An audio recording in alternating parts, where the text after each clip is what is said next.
In this week's Torah portion, once again we encounter something almost unthinkable. On the day that the Mishkan finally, as it were, opens for business, on the day when all of the inauguration sacrifices are made and we are told that the presence of God, God's self, appears to the people, the high priest Aaron's two older sons, Nadav and Avihu, in a fit of something that the Torah doesn't explain, make a spontaneous sacrifice and are killed.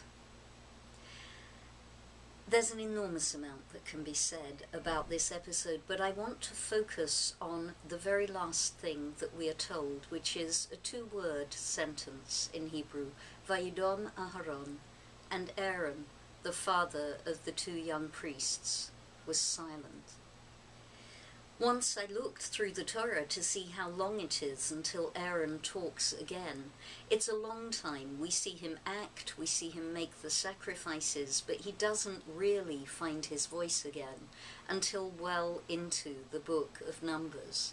And perhaps for this reason, I thought that Aaron's reaction is, understandably enough, a reaction of paralyzing shock. But this year I find myself wondering again about that silence. In light of something that I read by Rabbi Nachman of Bratslav, he says, man's problem is that he talks before learning to be silent. Perhaps Aaron's silence was a wise silence, a conscious choice, the understanding that there simply was nothing at that moment that could be said. In William Shakespeare's play Coriolanus, the lead character calls his wife, "My gracious silence."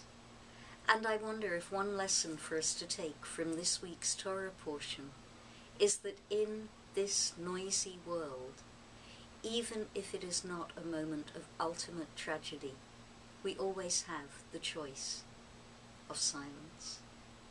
That was your Torah in 2.